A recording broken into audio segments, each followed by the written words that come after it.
political, economic, and cultural rights. A woman can inherit, divorce, receive alimony, and child custody, rights which Islam enshrined before many other religions.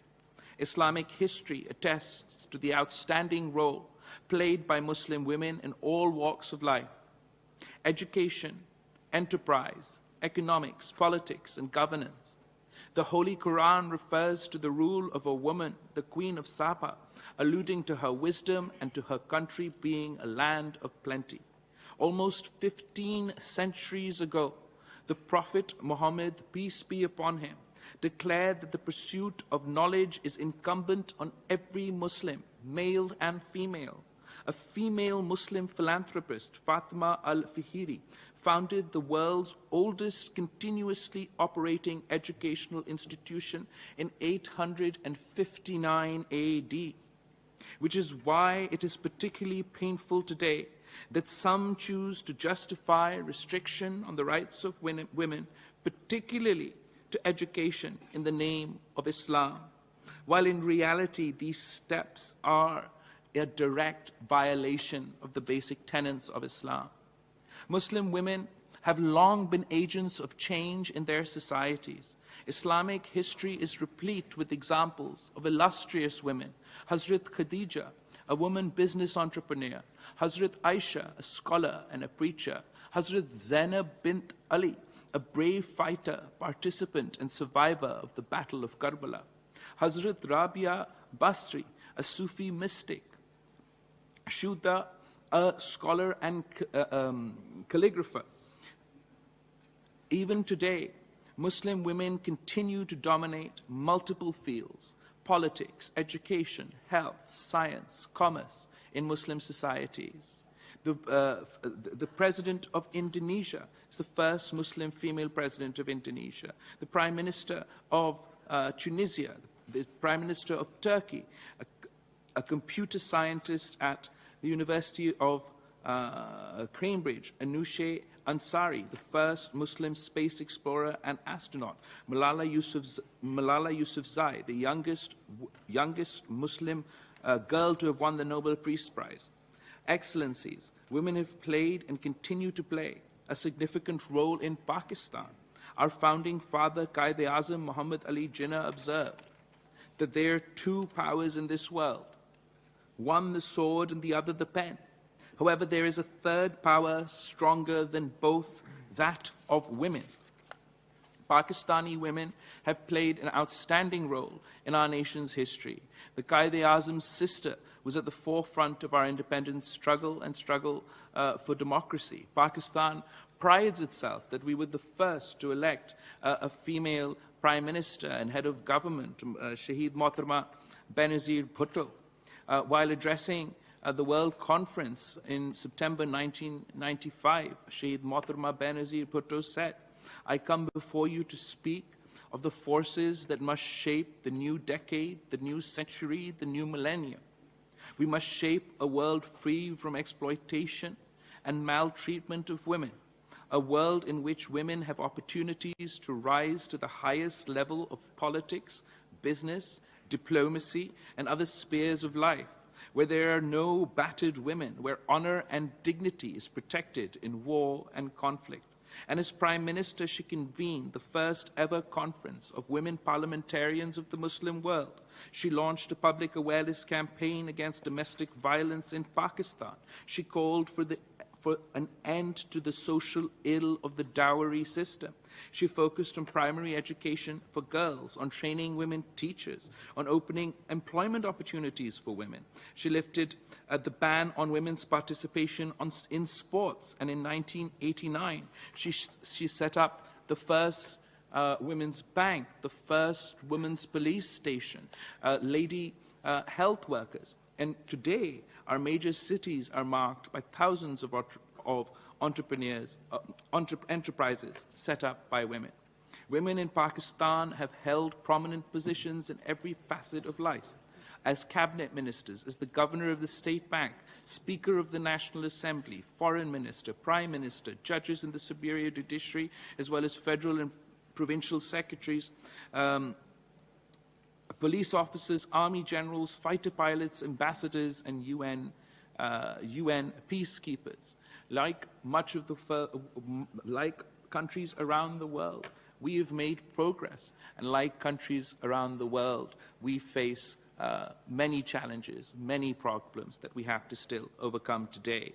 Excellencies, ladies and gentlemen, it is our mission to ensure that it is my mission to ensure that my mother's demand for the rights of women and men of Pakistan is fulfilled, and the right to justice and equality, freedom and prosperity.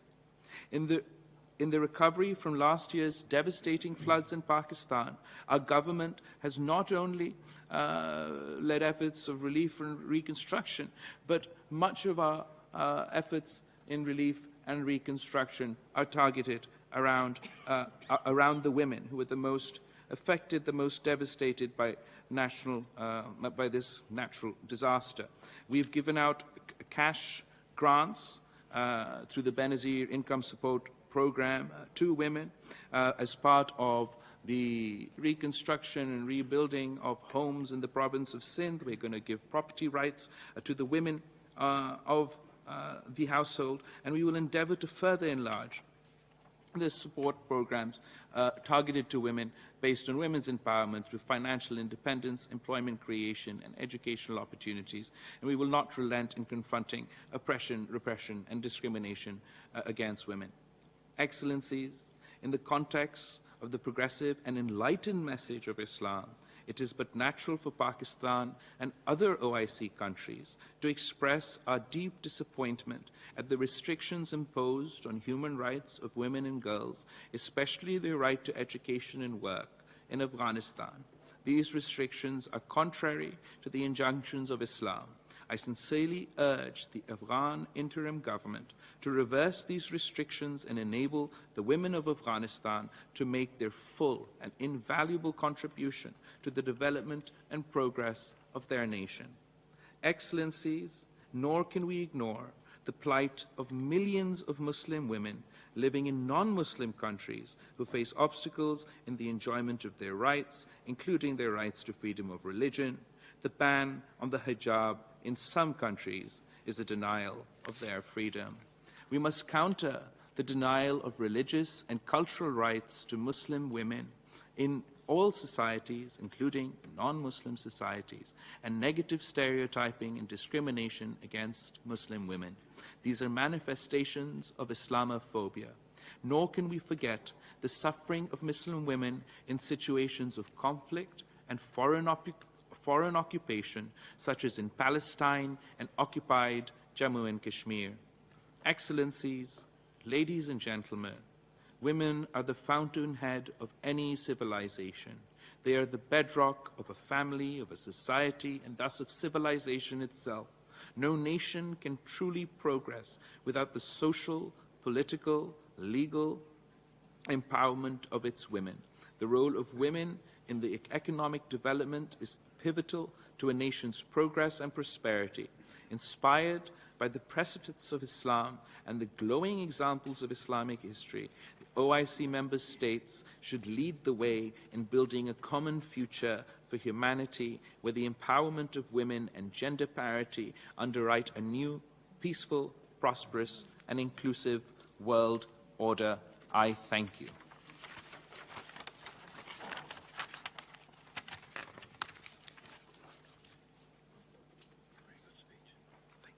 I now invite the President of the General Assembly to deliver his remarks. Thank you very much, sir. Honorable Minister, Madam Executive Director, Excellencies, ladies and gentlemen, Assalamu alaikum wa rahmatullahi wa barakatuh. I'm honored to join this morning's event among such a distinguished group. My gratitude to Minister Bilawal Bhutto Zardari for initiating this important conversation under the CSW's theme of technology and innovation for achieving gender equality. I particularly look forward to learning from you and from eminent women here with us today. While a number of scholars keep pointing out that the Islamic law in many situations gives preference to the protection of the interests of women and children. Women in Muslim countries are often perceived as having an unequal status to men. I will be very interested to hear where you see the gaps between the perception and reality, and what your countries will do to fully ensure women's rights. As we have just heard from the very eloquent introduction by Minister Bilawal Bhutto Zardari.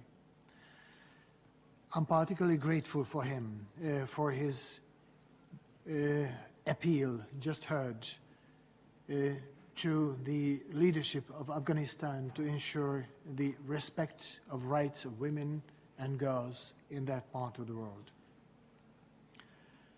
Ladies and gentlemen, we can agree that in different degrees, gender inequality persists in every country, irrespective of religion. Many girls and women in everyday practice continue to face serious human rights violations, ranging from child and early marriage to gaps in access to justice and the denial of their right to education. It is therefore the responsibility of all countries to help women and girls be able to use their potential in all spheres of life. वज़ीर ख़ारजा Bilawal Bhutto Zardari New York में मुनक़िदा women in Islam conference से खिताब कर रहे थे। इस conference में अक़वाम मुत्तहिदा की जनरल असम्बली के सदर ने भी खिताब किया। इस्लाम ख़वातीन के हुकूक़ के मुकम्मल तहफ़्फ़ुज़ फ़राहम करता है। वज़ीर ख़ारजा बिलावल भुट्टो ज़रदारी कहते हैं कि इस्लाम की तारीख़ ख़वातीन की नुमायाँ कारकर्दगी से, उनकी किरदार से अयां है। हज़रत ख़दीजा रज़ियल्लाहु तआला अन्हा से लेकर मोहतरमा बेनज़ीर भुट्टो तक तमाम ख़वातीन ने इस्लाम की सरबुलंदी के लिए और ख़वातीन के किरदार के हवाले से अहम किरदार अदा किया है। मुस्लिम ख़वातीन ने हर शुबह ज़िंदगी में बेहतरीन किरदार अदा किया है, अहमियत का हामिल हैं।